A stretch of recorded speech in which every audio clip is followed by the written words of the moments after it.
Aujourd'hui, je vais vous apprendre le Christ. Le Christ n'est pas un nom facile. C'est un nom de Dieu. Même Jésus a posé à cet pharisien, le juif qui le suivait, comment prétendez-vous du Christ? Il est le fils de qui? Il est le fils de David. Ils lui ont dit oui, il est le fils de David. Mais il a dit, comment est-ce que David en esprit l'ont appelé Dieu? Christ, c'est l'esprit. Alors, quand vous vous appelez que vous êtes un chrétien, cela veut dire que le Christ habite dans vous. Et vous avez l'esprit de Christ.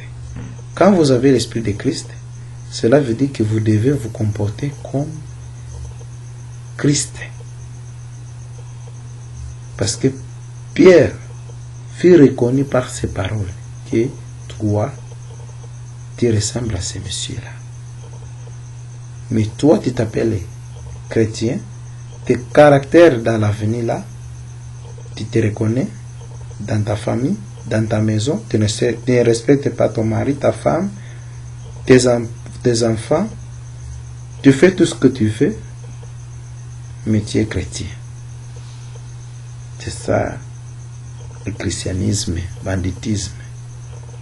Ça, ce n'est pas le christianisme. Être un chrétien, c'est de vouloir mourir avec Jésus, comme dit dans les Romains chapitre 6, verset 1 à 23. Nous devons mourir avec lui par le baptême. La mort et la résurrection de Jésus-Christ n'est pas un blasphème, n'est pas une histoire, n'est pas une légende. Nous devons mourir avec lui. Et qu'est-ce que nous devons mourir? Et qu'est-ce que nous devons mourir? Jésus est mort. Jésus est mort. Il a rendu son âme. Son corps n'a pas fonctionné. Et si on nous dit que nous devons mourir avec Jésus, cela veut dire que notre connaissance, notre caractère, notre comportement, notre habitude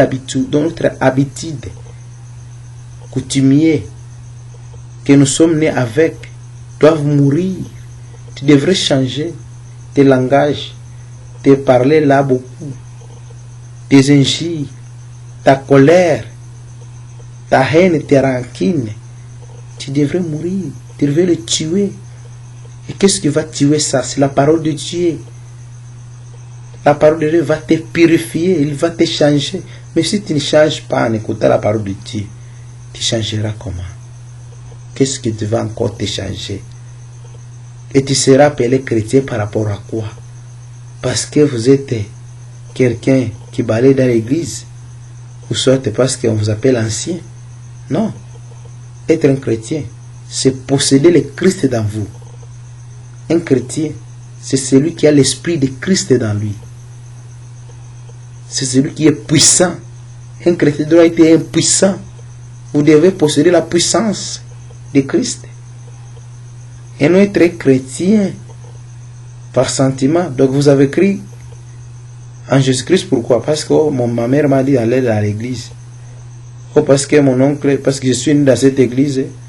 Oh, parce que j'ai fait mon mariage dans cette église. Mais non, ce n'est pas ça. Être un chrétien, c'est une autre chose. Et fréquenter une église locale, comme d'habitude, c'est une autre chose. Et appartenir à Christ, c'est une autre chose. Alors sacrifions-nous à Jésus. Battons-nous pour que le Christ appartienne à nous et renaître à nous. Comme dans Galates 4:19, l'apôtre dit qu'il a besoin que le Christ puisse renaître dans chacun de nous. L'esprit, la connaissance, le parler. Vous devez parler comme un chrétien, penser comme un chrétien, s'exprimer comme un chrétien. Vous devez être calme. Il y a certaines choses que vous pouvez entendre sans rien dire, sans rien répondre. Ce n'est pas toutes choses que vous devez répondre. Vous devez aussi attendre certaines choses que vous attendez. Même si on vous a manqué de respect, vous restez calme, sans toutefois rien dire. Vous laissez tout ça dire. Que Dieu vous bénisse. et vous donne la sagesse et un bon cœur. Un chrétien est un rassembleur. Et c'est un non indivisionnaire, quelqu'un qui divise, qui est là pour diviser les gens. Non. Un chrétien, c'est quelqu'un qui a un bon cœur, un cœur de pardon, un cœur qui comprend les gens, un cœur qui comprend la situation. Un chrétien doit être souple et il doit aussi savoir reconnaître toute puissance maléfique. Vous devez aussi savoir ça. Vous devez reconnaître la puissance du diable. Vous ne devrez pas ignorer la sorcellerie. Vous devez connaître la sorcellerie. Les reconnaître et reconnaître ses plans et ses forces. Tu ne peux pas combattre quelque chose que tu ne connais pas. Vous devez être souple déjà qui vous entoure. Vous pouvez être entouré par les diables, les animaux que vous appelez les humains. Que Dieu bénisse le Seigneur Jésus-Christ pour le travail abattu sur la croix. Que Dieu bénisse tous ceux qui vont nous comprendre. Que Dieu nous bénisse nous aussi et nous donne la sagesse de dispenser ses paroles partout dans le monde. Que Dieu bénisse ceux qui vont nous soutenir dans toutes choses. Au nom puissant de Jésus. Je vais prier. Seigneur Jésus, je te remercie pour ta gloire.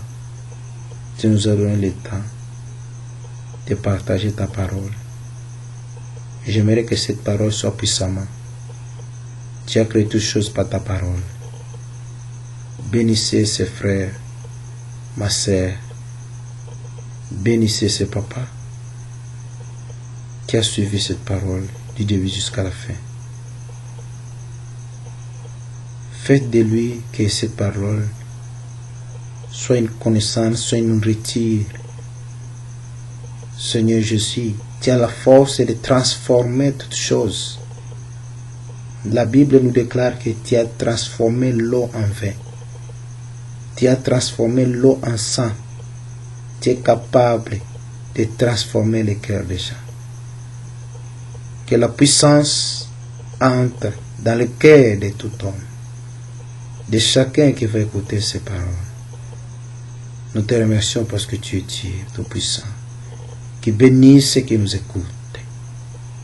Si la Bible te déclare que tu existes et nous te croyons que tu existes, Seigneur, manifeste-toi afin que le monde puisse te savoir et te reconnaître que tu existes.